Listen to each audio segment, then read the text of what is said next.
এলাকার সব ভাই ব্রাদার চলে আসলাম নদীতে একসাথে নৌকা দিয়ে ঘুরতে। নৌকা দিয়ে ঘুরতে ঘুরতে গিয়েছিলাম একটা দ্বীপের মধ্যে, যেখানে ছিল অনেক কিউট কিউট সুন্দর সুন্দর গরু। তো গরুর সাথে ফাজলামি করে সবাই মিলে নদীতে নেমে পড়েছি গোসল করতে। Hey, what's up guys? আসসালামু আলাইকুম। It's me Nazmul Hasan. Welcome to my new another vlog. So guys, কেমন আছেন? আশা করি ভালো আছেন। আলহামদুলিল্লাহ, আমি অনেক ভালো আছি। তো সকালবেলা হঠাৎ করে প্ল্যান হলো যে সবাই মিলে নৌকা দিয়ে ঘুরতে যাব। তো যেই কথা সেই কাজ, সবাই বাড়ি থেকে চলে আসছিলাম বাটি বন্দরে। আর নৌকা আনতে গিয়েছিল কিন্তু রাকিব ভাই, পলাশ ভাই, ইমু ভাই আর হিমেল ভাই। প্রায় একটা ঘন্টা ধরে দাঁড়িয়েছিলাম এই নৌকার আশায়, কিন্তু নৌকার কোনো দেখাই ছিল না। তো অবশেষে কিন্তু নৌকা এসে পড়ছে। আর সামনে সাদা গেঞ্জি পরাটা কিন্তু আবিরে বলছি যে সবাই ঘুরতে যাবো, তুই কেন বাসার মধ্যে থাকবি, তুইও আয়। তো আবিরও কিন্তু আইসা পড়ছে, আর হ্যারে দেখে আমি অনেক খুশি হয়েছি, কারণ হ্যার লাগে আমার অনেক দিন ধরে দেখা হয় না। তো এক এক করে সবাই নৌকার মধ্যে উঠে পড়ছে, আর আমিও উঠতাছি নৌকার মধ্যে। নৌকায় উঠে দেখি নৌকার ছাদের মধ্যে পলাশ ভাই, হিমেল ভাই, রাকিব ভাইরা বসে রয়েছে। তো নৌকা ছাড়ার আগে ওদের সাথে বসে বসে একটু কথাবার্তা কইতেছিলাম যে কোথায় কোথায় যাওয়া যায়। তো গাইজ, যারা যারা এরকম নতুন নতুন মজাদার ভিডিও পেতে চান তারা অবশ্যই কিন্তু আমার ফেসবুক পেজটি ফলো করতে ভুলবেন না। আর একটা লাইক, কমেন্ট এবং শেয়ার করে যাবেন, কারণ আপনাদের একটা লাইক, কমেন্ট এবং শেয়ারে আমাকে আরো নতুন নতুন ভিডিও বানাতে আগ্রহ করে। তো সবার সাথে কথাবার্তা বলে আমরা সিদ্ধান্ত নিলাম যে এখন যেমন আমরা নলচর, পরে যেমন মায়াদ্বীপ। আর গাইজ, চারদিকের যে সুন্দর ভিউ আর প্রকৃতির যে সুন্দর ঠান্ডা হাওয়া, এই হাওয়া কিন্তু আমাদের শরীরে অনেক ভালো লাগতেছিল। আর আজকের ওয়েদারটা কিন্তু আলহামদুলিল্লাহ অনেক সুন্দর ছিল, কোনো রোদ্রই ছিল না। এইরকম মেঘাচ্ছন্ন ওয়েদার পাওয়া কিন্তু সত্যি ভাগ্যের ব্যাপার। কেননা এর আগেও আমরা অনেক ট্যুর করেছিলাম নৌকা দিয়ে, কিন্তু এরকম ঠান্ডা ওয়েদার ছিল না, ওই সময় অনেক রৌদ্র ছিল।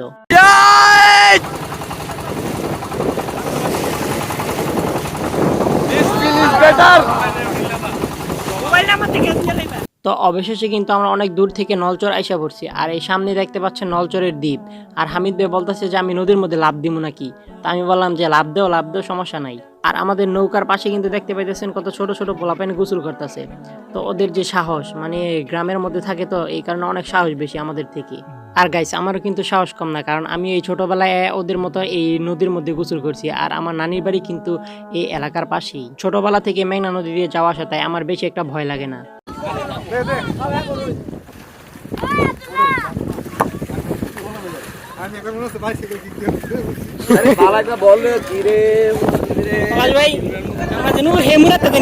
অনুভূতি কি তোমার?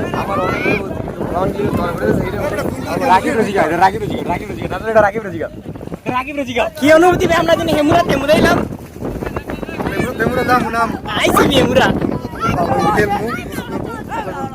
মামা তোমার অনুভূতি বলো, সত্তরা বলো, সত্তরা বলো মামা। তোমার অনুভূতি বলো অন্য কিছু। ও আচ্ছা,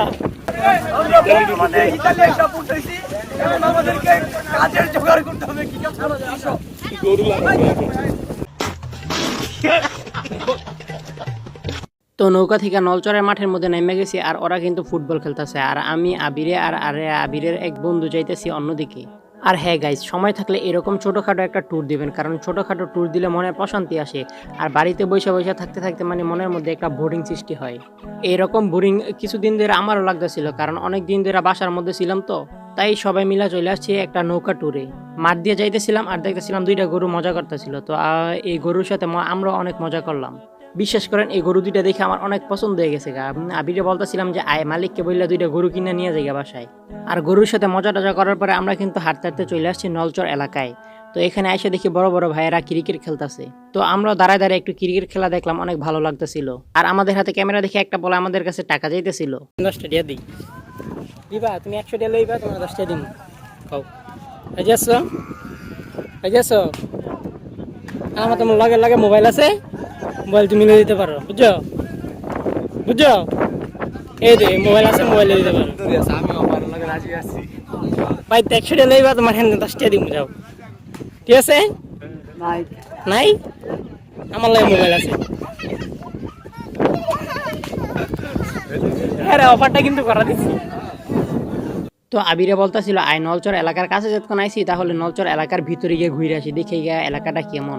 আর আবিরে কিন্তু এদিক দিয়ে ভালোই চিনি, আর আমি বেশি একটা চিনি না। তো ওর সাথে হাঁটতে হাঁটতে আমরা নলচর এলাকার সরকারি স্কুলে এসে পড়ছি। আর এখানে দেখতে পাচ্ছেন পোলারা খেলতেছে।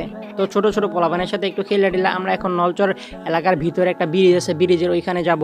ব্যাপারটা বুঝলাম না, অনেকক্ষণ লাগে হাঁটতেছি কিন্তু রাস্তা শেষ হয় না। তো আবিরে বললাম কিরে তুই কি আসলে রাস্তা চিনোস, ব্রিজে কোন দিক দিয়ে যায়? আবিরে বললো হ আমি তো চিনি, কিন্তু হ্যাঁ কি করছে জানেন, হ্যাঁ ব্রিজে না গিয়া অন্য রাস্তার মধ্যে গেছিল গা। তোর লেগে মনে করেন গেছি গিয়া বেডিকে বাড়ির মধ্যে গিয়ে উঠছি, রাস্তা দিয়ে বেডিকে বাড়ি তো লিগে লিগে আমার কোনো কিছু আছে তোর? তোর কিছু আছে না? তুই রাস্তা দিয়ে বেডিকে বাড়ি আছে তোর সস কি ও কথাটা কি মিশা কথা? হে রাস্তা দিয়ে হে আরেক বেটাকে বাড়ির মধ্যে গিয়ে উঠছে।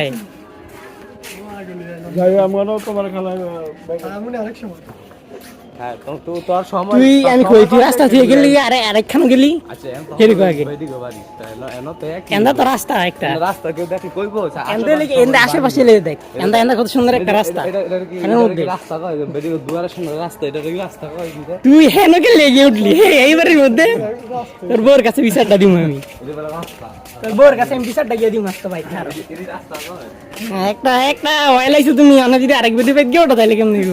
তুই লেগে গেছিস আমারে আমি লেছি নামগো লেগে গেছিস তাহলে তুই তুই আমি দুইজন লেগে গেছিস সবাই জানে যে তোর তোর নানি রই তোর তুই লইছস কেন তুই এনের মধ্যে লেগেছিস আমাকে দুইজন রে আমরা তো বেশি বেশি যাইতাছি রাস্তা শুরু হুড়ায় না এই দেখি না কতখানি আইতে বললাম আমার রাস্তা শেষ হয় না। রাস্তা আলাদা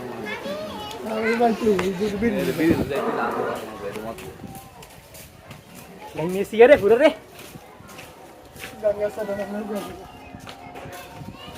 তো গাইস কিছু বলার নাই কে আজান দিয়ে লাইছে আবিরাম গো মানে কি করছে হ্যাঁ আমাকে কিছু ব্রিজের মধ্যে নোড়াইব সেই জায়গায় নোড়াই দিকে হ্যাঁ আরেকটা ব্যাটার বাইক লেগে গেছে মনে হয় আমার মনে হয় কি বুঝছেন না আরেকটা আমার কি মনে হয় জানেন হ্যাঁ মানে আরেকটা বিয়ে শাদী করবেন এর মধ্যে এই বেটাকে বাইক গেছে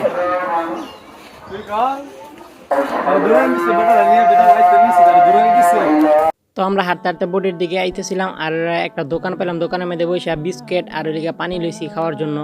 তো দোকানে হালকা পাতলা কিছু খাওয়ার পরে আমরা সবার জন্য পানি টানি নিয়ে যাইতেছি আর একটু পরে নলচর থেকে আমরা মায়াদ্বীপের উদ্দেশ্যে রওনা দিমু আর সবাইরে পানি টানি দিলাম, সবাই পানি টানি খাইলো আর এখন আমরা যাবো নলচর থেকে ডাইরেক্ট মায়াদ্বীপ। আর এই দিয়ে দেখতেছেন বাবলাবে দড়ি দিয়ে টানতেছে কারণ বাবলাবে এই নৌকার মধ্যে উঠতেই পারতেছে না। তো ওনারা বললাম যে পাশে একটা নৌকা আছে নৌকা দিয়ে ওঠো, ওনাকে না এটা দিয়ে উঠবো।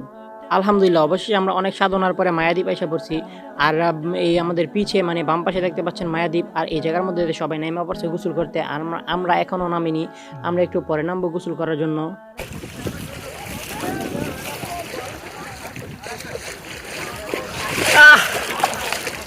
কত শান্তি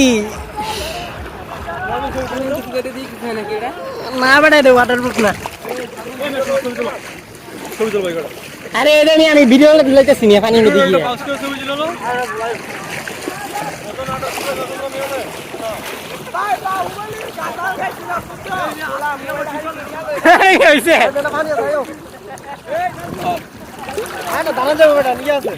আরে ভারী দাও না কোনো মাত্র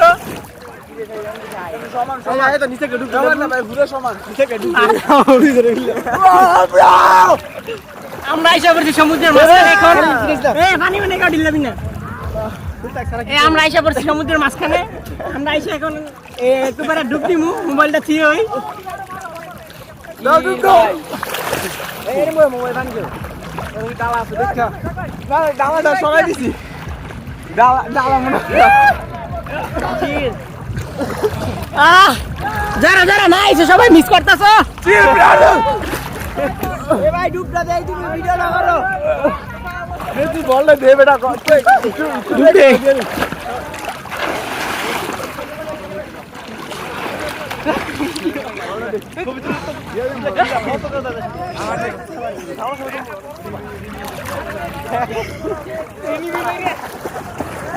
আমি এনে ছবি দিলে সাজিদ ভাই এ মিয়া এনে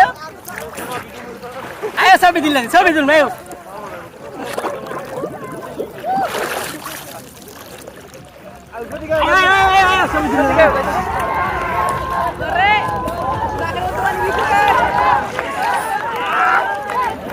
আমাকে গোসল টোসল করে শেষ হয়ে গেছে এখন আমরা যার যার বাড়ি চলে যাবো। আপনারা দেখতে থাকেন ভিডিওটা, আশা করি ভিডিওটা দেখে আপনাদের কাছে অনেক ভালো লাগবে। তো যারা যারা আমার পেজটি এখনো ফলো করে নিয়ে অতি তাড়াতাড়ি ফলো করে দিন আর একটা লাইক কমেন্ট শেয়ার করতে কিন্তু অবশ্যই ভুলবেন না।